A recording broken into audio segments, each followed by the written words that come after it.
पहलगाम आतंकी हमले के बाद पाकिस्तान से बड़े तनाव के बीच भारत के गृह मंत्रालय ने 7 मई बुधवार को पूरे देश में मॉक ड्रिल कराए जाने के आदेश दिए हैं।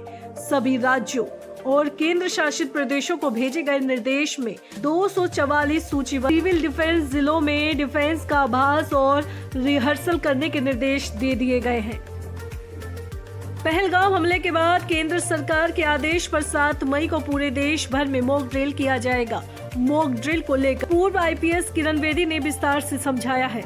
पूर्व आईपीएस किरण बेदी ने कहा, हम दिल्ली के अलग अलग जिलों में इसी तरह का मॉक ड्रिल किया करते थे, जिसके बारे में अभी कहा गया है। Rescue drill, first aid drill, blackout drill और सायरन को रिस्पॉन्ड करने वाला ड्रिल शामिल थे।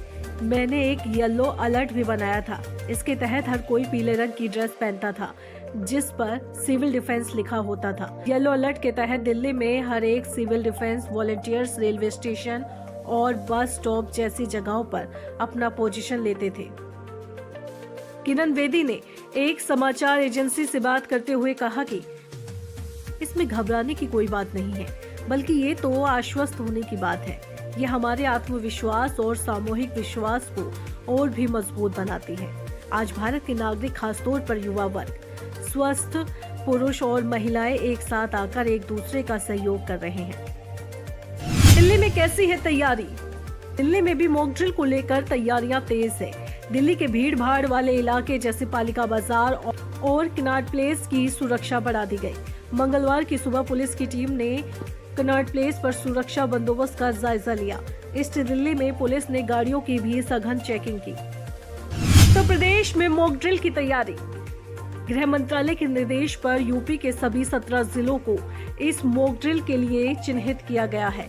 जिलों को कैटेगरी ए, कैटेगरी बी और कैटेगरी सी 3 हिस्सों में बांटा गया है। ये कैटेगरी इन जिलों की संवेदनशीलता को ध्यान में रखते हुए विभाजित की गई है। मॉक ड्रिल के दौरान इन जिलों में सिविल प्रशासन, पुलिस प्रशासन, फायर ब्रिगेड की टीम और आपदा सेवा के साथ मिलकर तैयारी की जाएगी। यूपी के इन जिलों में मॉक ड्रिल। यूपी के जिन 17 जिलों में मॉक ड्रिल होनी है, उनमें एक जिला बुलंदशहर के नरोरा को कैटेगरी ए, 2 जिलों बागपत और मुजफ्फरनगर को कैटेगरी सी और 16 जिलों को कैटेगरी बी में रखा गया है।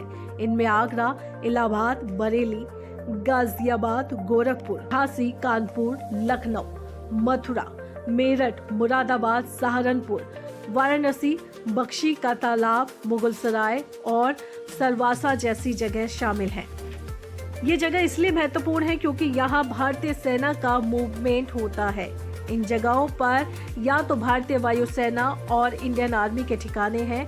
पाकिस्तान के साथ अगर युद्ध की स्थिति होती है तो इन जगहों पर दुश्मनों की नजर हो सकती है। ऐसे में यहाँ पर सुरक्षा के इंतजाम करना गृह मंत्रालय के लिए बेहद जरूरी होगा। लोगों को भी इसके लिए पूरी तरह से जागरूक होना होगा। इस मॉक ड्रिल के दौरान जैसे ही सायरन बजने शुरू होंगे, लोगों को सतर्क होकर सुरक्षित स्थानों जैसे बंकर, सुरक्षित कमरे में जाकर छुप जाना होगा और खुले स्थान से दूर हो जाना होगा। इस दौरान ब्लैकआउट यानी पूर्ण अंधकार की रणनीति भी लागू की जाएगी। इसका मतलब है कि हमले के समय सभी घरों, दफ्तरों और सार्वजनिक स्थानों की लाइटें बंद कर दी जाएंगी ताकि दुश्मन की नजर से बचा जा सके। जाहिर है कि पहलगाम आतंकी हमले के बाद से भारत की मोदी सरकार बड़े एक्शन ले रही है। लगातार बैठकों का दौर चालू है। वहीं पाकिस्तान की भी भारत में मॉक ड्रिल से नींद उड़ गई है। फिलहाल दोस्तों, पूरे भारत में मॉक ड्रिल को लेकर आपकी क्या राय है, हमें कमेंट करके जरूर बताएं। साथ ही डुगू की डिग्गी को जल्दी से जाकर सब्सक्राइब कर लें ताकि आपको मॉक ड्रिल से जुड़ी जानकारी मिलती रहे।